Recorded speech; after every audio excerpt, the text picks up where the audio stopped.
Saudara-saudari yang terkasih, Injil yang kita dengarkan berbicara tentang akhir zaman dengan berbagai tanda-tanda yang tadi disampaikan, ya. Gempa bumi, penyakit sampar dan kelaparan, ya, terjadi di berbagai tempat. Kalau sekarang ini yang terjadi di berbagai tempat penyakit corona, ya. Apakah ini tanda-tanda zaman? Saya mendengar beberapa ada yang berpikir seperti itu. Ini tanda-tanda zaman ini, ya. Ya, tanda-tanda, ya, boleh saja, ya. Tetapi Yesus mengatakan hanya anak manusia yang tahu, hanya Bapa di surga, ya, yang tahu kapan itu akan terjadi. Tapi yang lebih penting bagi kita manusia, murid-murid Tuhan adalah seperti yang Yesus katakan tadi, waspadalah, jangan sampai kalian disesatkan. Karena saking gelisahnya lalu menjadi tersesat. Tersesat itu lalu artinya tersesat itu tidak mengikuti lagi jalan Tuhan, atau hidupnya tidak menghasilkan buah-buah roh, yaitu damai, sejahtera, sukacita, ada pengampunan dan sebagainya. Nah, apa yang bisa menyesatkan kita, yang perlu kita waspadai, yang tadi juga sudah secara simbolis juga Yesus katakan, yaitu ketika orang berbicara tentang bait Allah yang megah, bahwa semuanya itu akan diruntuhkan, apa yang indah di mata manusia itu. Kemegahan-kemegahan yang kita miliki, ya, itu bisa menyesatkan kita. Itu yang pertama kita perlu waspadai. Kemegahan apa saja?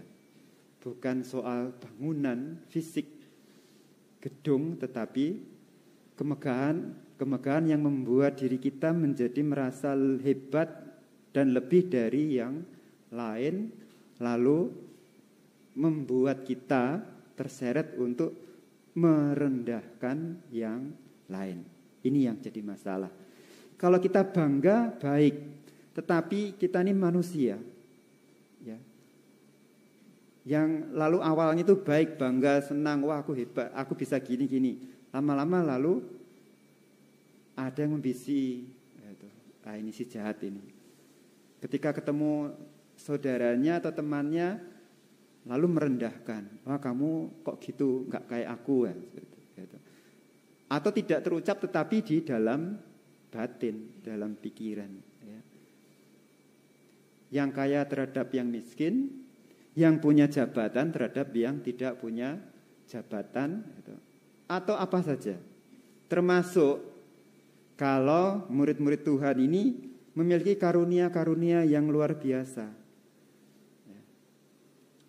Wah, kamu kan nggak bisa bernubuat toh?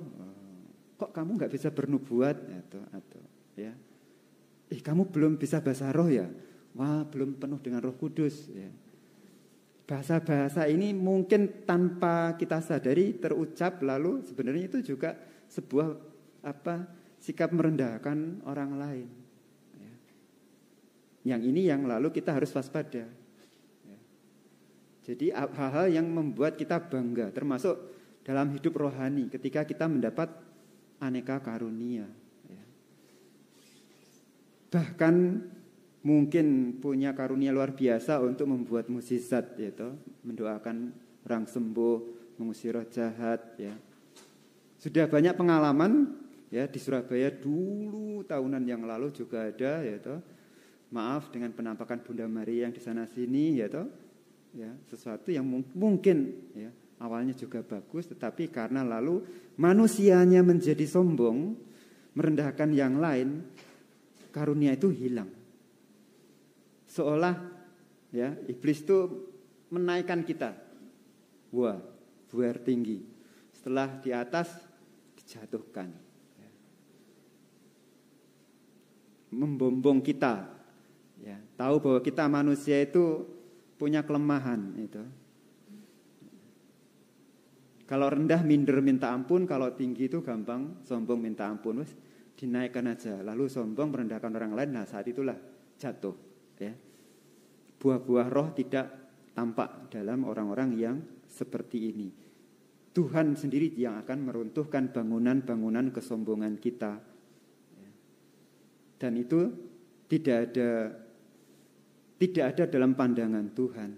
Tidak dipandang sama sekali oleh Tuhan. Kemegahan-kemegahan pribadi kita, apapun yang kita miliki, baik harta duniawi maupun tadi karunia-karunia ya, ilahi yang kita dapatkan, bukan untuk kita lalu menyombongkan diri dan merendahkan yang lain. Tetapi ya, seperti dalam bait pengantar Injil tadi, hendaklah engkau setia sampai mati. Setia apa artinya, maksudnya setia dalam hal ini? Setia kepada kerajaan surga. Seperti dalam beberapa perumpamaan minggu lalu, minggu sebelumnya, itu soal kesetiaan. Kesetiaan kita kepada Allah yang memberi. Dengan misalnya talenta, Allah maksudnya baik diberi talenta, kalau bisa dikembangkan dan setia, diberi kepercayaan lebih. Tapi ada yang tidak setia malah menjelek-jelekkan Tuhan. Memang seolah seperti dalam perumpamaan talenta itu, mungkin Tuhan itu seperti ya tuan itu ya.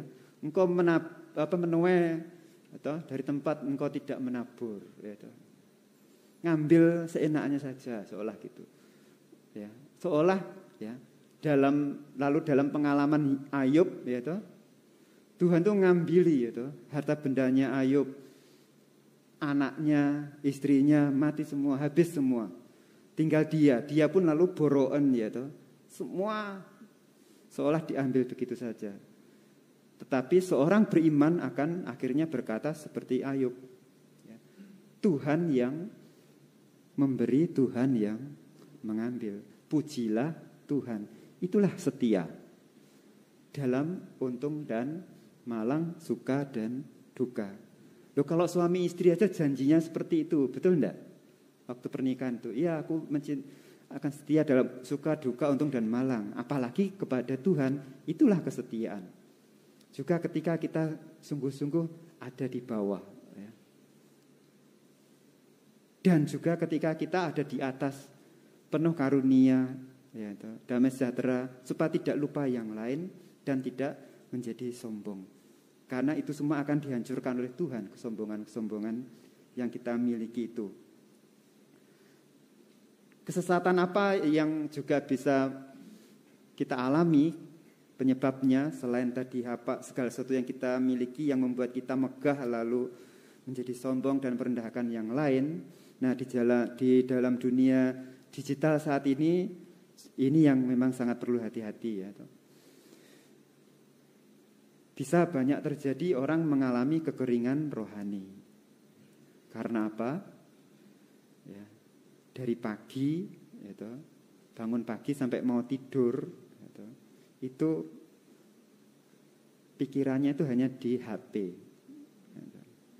Sebelum tidur tuh kata terakhir ya, WA siapa itu, good night. Kadang Tuhan lupa Tuhan itu ya sempat-sempatnya. Bangun pagi itu langsung geragapan cari HP-nya, ya. Terus, ya. Bahkan saya lihat tuh, ya maaf, ada karyawan kami nyirami tanaman pakai semprotan, ya. Itu tanaman kecil-kecil,